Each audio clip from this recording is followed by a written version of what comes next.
Hey guys. Hello guys, I'm Kodzira from Flaze Clan. Hello. Hey guys, Aaron, son of Crispy. Hi, my name is Nitro. I'm from Louisiana. This is Josh or OC, and I'm in LA right now with the Cloud9 boys. Joshua Steele Nissen. I'm a player for Chaos. Samdayon. I'm playing for Team Spirit. I'm Zen from Godsend. I'm currently sitting in Vantaa, Finland. My name is Logan Voltage Long. My name's Ian or MOTM. Tabson. I'm playing for Big Clan. Michael Elle here. My name is Kito. I live in Leipzig in Germany. Stan here from Heroic. Hey, it's Kerrigan. This is KDS from G2 Sports. And I'm looking forward to play the game again. I hope you guys cheering for us, and we're gonna give our best to win this tournament.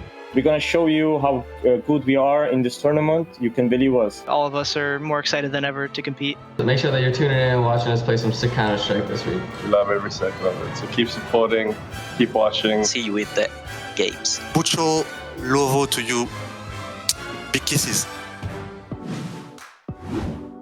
Well, big kisses from Kenny S, and that all does leave us right here at the DreamHack Masters Spring 2020. Welcome back, everybody. My name being Trace. Of course, you've seen me all throughout the road to Rio, but now is a different time. Now is for a different place, and now is for some of the best Counter-Strike that the world has to offer. Let's go ahead and dive right into the DreamHack Masters 2020.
The DreamHack Masters Spring 2020, well, it is going to be a bit of a party. It is going to be a little bit of something of a showboat here. But of course, to do that, we have to bring out all the main characters and all the main pieces right here on the line with me. And of course, joining me for the duration of the show is to include, but not limited to, both Blett and Potter. Good morning, good afternoon.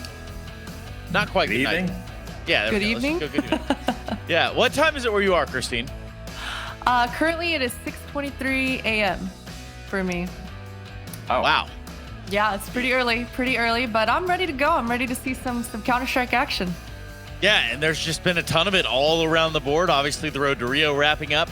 Now we've got left after Pro League. We're in with the DreamHack Masters for the spring. Now, what that brings around is quite a few different changes. There's quite a few different things that's gone on here. And begin to talk a little bit about that format, perhaps. Blett, you want to pick up where the pieces are? Yeah, it's going to be interesting, right? We obviously have seen a lot of counter-striking action recently. I personally feel the online change, a good thing is we're going to see best of threes. I'm a big fan of that. We're going to be seeing a lot of best of threes. We're going to be seeing 4 groups of 4 teams playing it out here in the EU region. And boy, oh boy, it's pretty stacked, Christine.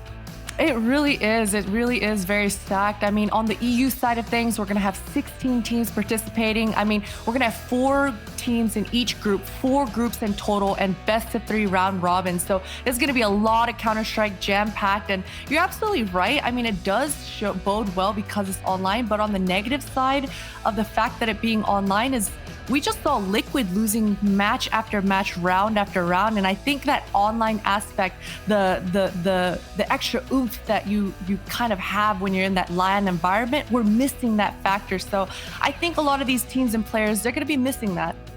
Yes, well, I mean, we do hear that memo though. Yeah, well, of course, Astralis is something to be talked about.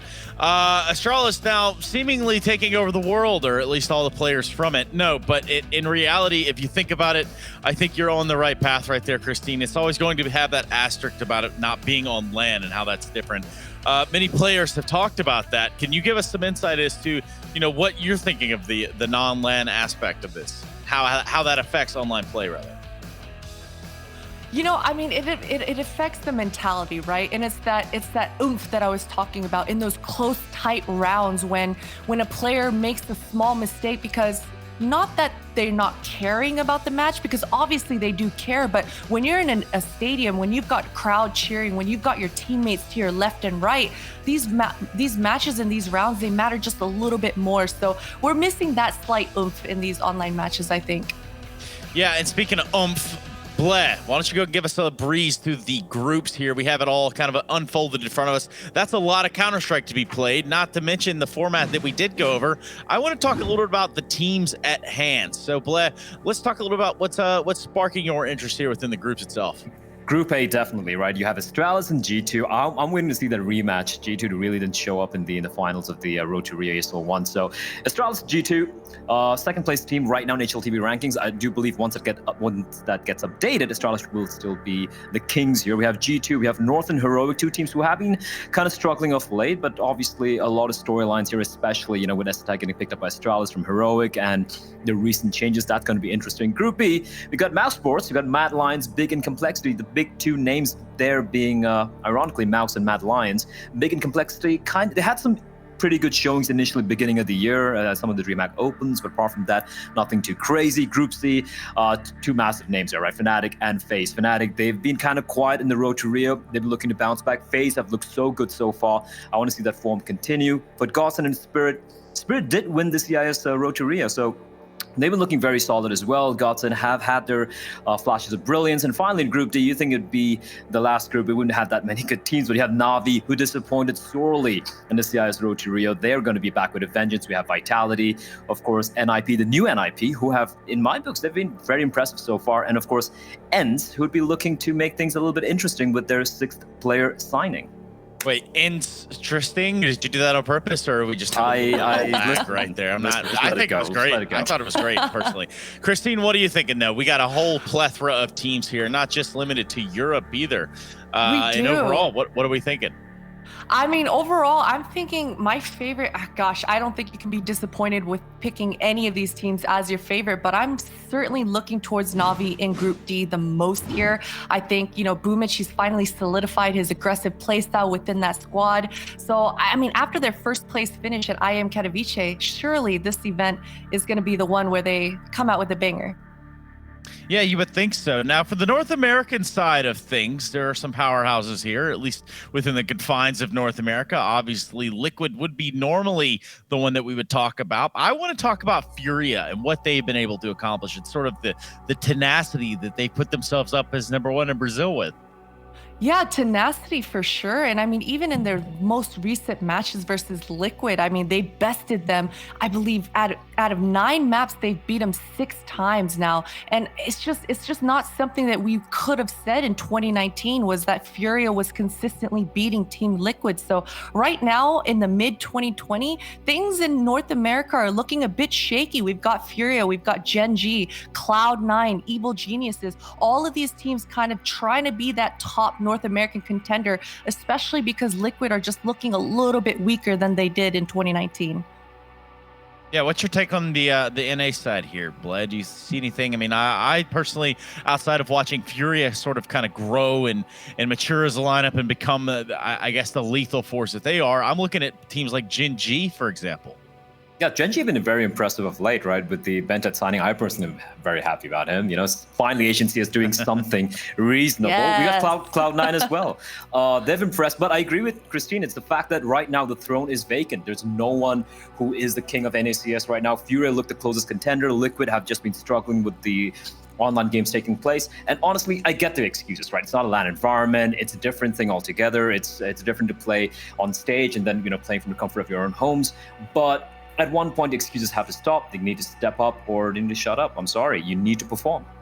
I like that. It's either put up or shut up, and that's pretty much what you're saying that we have to do out here. One thing that we do need to put up, and I guess nobody really needs to shut up. That's kind of rude. It's kind of unnecessary.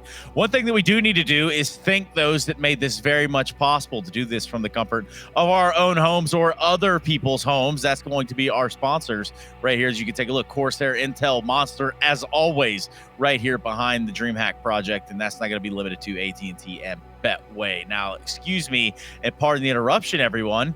But we have a little bit of Counter-Strike on our hands now, and what that's done is sort of set us up for right where we want to be, and perhaps we begin to talk about some of the matches that we're expecting to see today on our side of things. Now, that would include, I believe, a little bit of Astralis action, if I'm not mistaken, but of course, yeah, I'm not mistaken. So what do you guys think?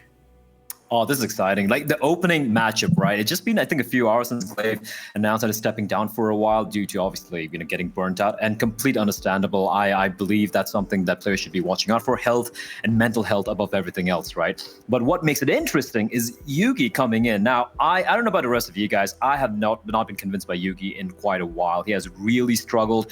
I remember when he used to play for Heroic a while back, he had the signs of being the up-and-coming, young Danish prodigy, but then it kind of fell flat. Now, we don't know because it was maybe because of leadership, maybe he wasn't finding the right roles, but Astralis picking him up, it could be that last chance is probably looking for to try and be relevant in the international Counter-Strike scene. So I'm very curious to see how he's going to slot in. For Heroic, it makes it interesting. Now Astralis, knowing them, it's not a last-minute replacement. I'm sure they've been knowing for a while that Glaive isn't going to be, playing this event. So that means they would have done the prep work. So what Astralis are going to be seeing is going to have dual operas here. You have Device and Yugi, who are kind of primary operas, right? So it might be a very different Astralis we're going to be seeing today. And that, for me, it makes me tingle in my happy parts.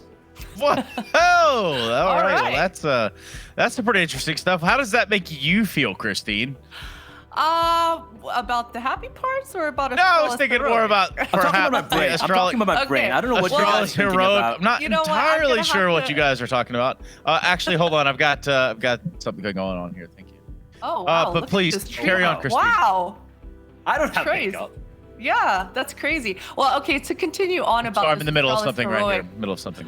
Deal here. I was already excited about this matchup from the beginning of the day, even before I heard about Glaive kind of taking a break, kind of hanging up the mouse for a bit. But because of different reasons, because of Heroic, because Testis and Nico are kind of reunited back from their Optic days, and now they're playing under a new banner. They're playing for Heroic. And so I think this is going to be an exciting new Heroic. I think it's something that they've been lacking since mid 2019. I mean, they had such a successful early 2019, and since then they've been kind of on a downward trajectory. So I'm hoping that the addition of Testis and the addition of Nico really just catapults them forward, because that's something that they absolutely need right now.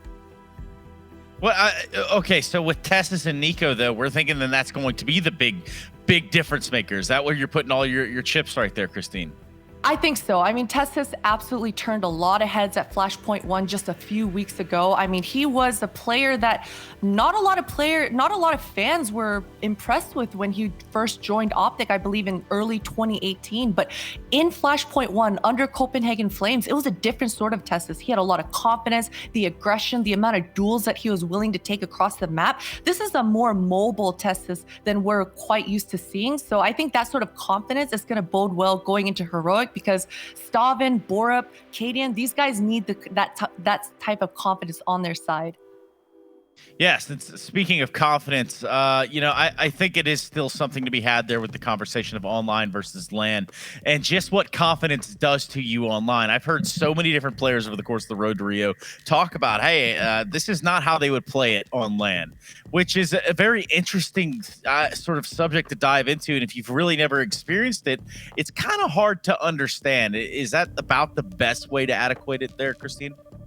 I think so. And I mean, so many of these great, talented individuals, they rise to the occasion more often than not, right? So if you're sitting at home, you're sitting in your room, you're going to rise to that occasion. If you're sitting in a stadium and you're surrounded by cheering fans, screaming, and they set a certain expectation of you, you're going to rise to that occasion. So I do think that absolutely makes a difference. But also as a competitor, you have to be able to adjust. You have to be able to be versatile, even no matter what environment you're in. So I do agree with Blay. I think that excuse, while it is legitimate, it needs to kind of take a back seat a little bit here, moving forward into 2020.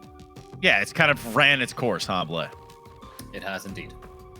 Cool. Well, I do think that you guys are onto something right there. I also don't know if you know this, but there's 19 days to Counter-Strike, so it's time to turn it up a little bit. Let's crank up the buttons just a notch. Go ahead and smash those buttons over there, production. Turn it up. Higher, higher, higher. We got to go to a break. We come back.